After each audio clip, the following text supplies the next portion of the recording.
नमस्कार, मैं डॉक्टर सौरभ शेखर, एक मनोचिकित्सक हूँ और जो लोग मेरे चैनल को फ़ॉलो कर रहे होंगे, उन आशा है कि उनको जो मैं वीडियो डाल रहा हूँ, उनको थोड़ा बहुत लाभान्वित कर रहा होगा। आज जिस टॉपिक पे हम बात करना चाहते हैं, वो है धात सिंड्रोम या धात की बीमारी। अब अक्सर हमारे समाज में जो यौन समस्याएँ होती हैं, सेक्सुअल समस्याएँ होती हैं, उसको लेके 10 तरह की भ्रांतियाँ होती हैं, 10 तरह के मिसकॉन्सेप्शंस होते हैं और अक्सर जब हम ये बातें करते हैं या किसी से साझा करते हैं, तो मज़ाक में या हँसी-खुशी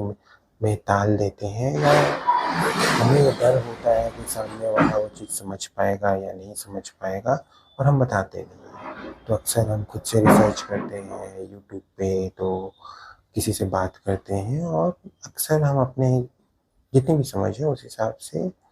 कुछ अलग ही धारणा पाल लेते हैं। दूसरा, हमारे समाज में सेक्सुअल समस्याओं का एक अलग से तबू बना हुआ है, तो हम उतना सहज भी महसूस नहीं करते हैं किसी से बात करने में। तो धात समस्या है काफ़ी कॉमन समस्या है। अक्सर हर शहर में रेलवे स्टेशन के आस-पास बाउंड्री वॉल पे बहुत कुछ लिखा होता है, धात रोगी यहाँ मिले, स्वप्नदोष यहाँ मिले और अक्सर मैं सोचा करता था कि ये सिर्फ़ रेलवे स्टेशन के आस-पास ही क्यों होते हैं और मतलब डॉक्टर्स के पास क्यों नहीं जाते? फिर जैसे-जैसे मैंने मरीज़ों से बात की या जो भी मेरा अनुभव है, उसमें यही समझ में आया कि कहीं न कहीं हमारे समाज में धात को मर्दानगी से देख के जोड़ते हैं और अगर धात की दिक्कत है, तो अक्सर लोगों को लगता है कि हमारी मर्दानगी में कमी आ जाएगी, हमें नपुंसकता हो जाएगी, तो हमारा शरीर कमज़ोर हो जाएगा, लिंग कमज़ोर हो जाएगा और ना जाने क्या-क्या। तो अब समझते हैं कि धात सिंड्रोम या धात होता क्या है? हमारे वेदों में लिखा गया है कि अगर हम 7 बूँद खाना खाते हैं, तो 1 बूँद खून बनता है, वैसे ही 7 बूँद खून से 1 बूँद बोन मैरो बनता है और वैसे ही 7 बूँद बोन मैरो से 1 बूँद धातु बनता है। धातु मतलब बहुमूल्य पदार्थ। यही धारणा मैक्सिमम लोग जिनको धात होता है, उनको भी पता होता है क्योंकि ये हमारे कल्चर का पार्ट है। तो उनको लगता है कि पेशाब में कुछ चिपचिपा पदार्थ बाहर निकल रहा है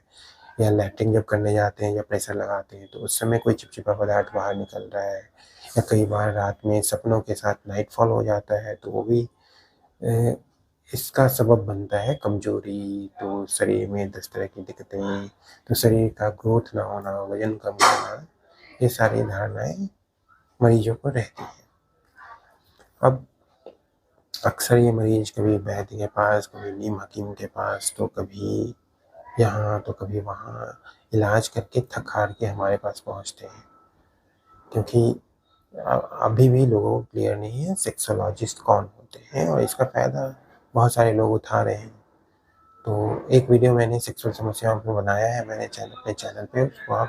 फ़ॉलो कर सकते हैं, जिसमें ये सेक्सोलॉजिस्ट कौन होते हैं, सेक्सुअल समस्याएँ कौन होते हैं, इस पे ब्रॉडली बात किया है। क्योंकि आज का वीडियो भी धात के बारे में है, तो धात के बारे में और बात करते हैं कि धात वाले मरीज़ जो होते हैं, फिर जब हमारे पास आते हैं और अक्सर कई लोग साइंटिफिकली क्योंकि धात की बीमारी मानसिक बीमारी है, तो मैक्सिमम लोग समझा देते हैं कि अरे कोई बीमारी नहीं है, ऐसे ही है, परेशान मत हो, नॉर्मल है। अब अक्सर मरीज़ तो परेशान है और आपने उसको बोल दिया कि आपको कोई बीमारी नहीं है, तो बेचारा अपनी बातें नहीं रख पाता और उसे लगता है कि डॉक्टर साहब मज़ाक उड़ा रहे हैं। तो मजबूरन वो बार-बार ऐसे लोगों के पास पहुँचता है जो उसको ढंग से सलाह नहीं देते हैं और कहीं न कहीं उसके दर्द से खेलते हैं कि ये खाओ तो ठीक हो जाओगे, वो खाओ तो ठीक हो जाओगे। तो इसका एंड रिज़ल्ट ये निकलता है कि जब तक मरीज़ किसी प्रॉपर डॉक्टर या के पास पहुँचते हैं, तब तक 6-7 महीने ऑलरेडी वो गुज़ार चुका होता है और जो धारणा 6-7 महीनों में दिमाग में बैठ गई, उसको 1 दिन में निकालना तो संभव नहीं है। तो हमें बार-बार उनको समझाना होगा, बार-बार उनको धात क्या होता है, कैसे होता है, ये समझाना होगा, तब जाके शायद उनको कुछ समझ में आए। दूसरा, जो उनको कमज़ोरी महसूस होती है या बेचैनी महसूस होती है या दिन भर दिमाग में यही घूमते रहता है कि धात हो गया है तो ये होगा, तो ये कहीं न कहीं एंग्ज़ायटी या एंग्ज़ायटी प्रोन लोगों में ज़्यादा कॉमन होता है। तो इनके लिए भी कुछ दवाइयाँ जो कि इनके सोच को थोड़ा कंट्रोल करें, उसमें काम दे सकती हैं।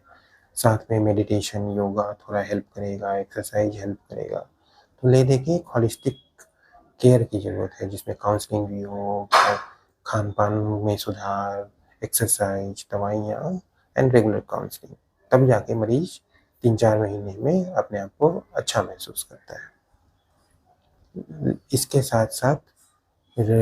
मरीज़ को और भी दिक्कतें ये होती हैं कि मरीज़ कई बार ये समझता है कि उसने बचपन में जो मास्टरबेशन किया है या बचपन में जो गलतियाँ की हैं,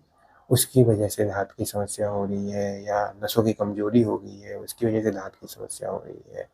फिर कई बार जब शादी होने का डेट फिक्स हो रहा होता है या शादी का टाइम आस-पास होता है, तो वो लोग मरीज़ ज़्यादा हमारे पास आते हैं, क्योंकि उनको लगता है कि आगे चल के कहीं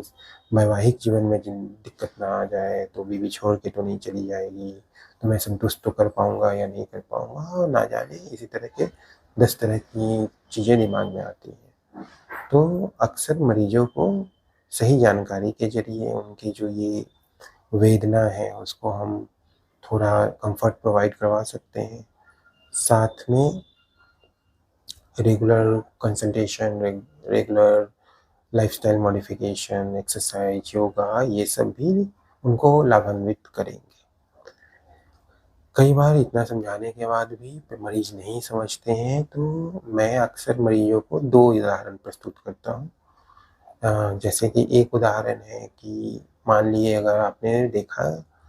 कि एक मान लीजिए आप सोचो कि एक टंकी है या एक घड़ा है, तो घड़े में रेगुलर पानी भर रहा है, तो या तो घड़ा का जो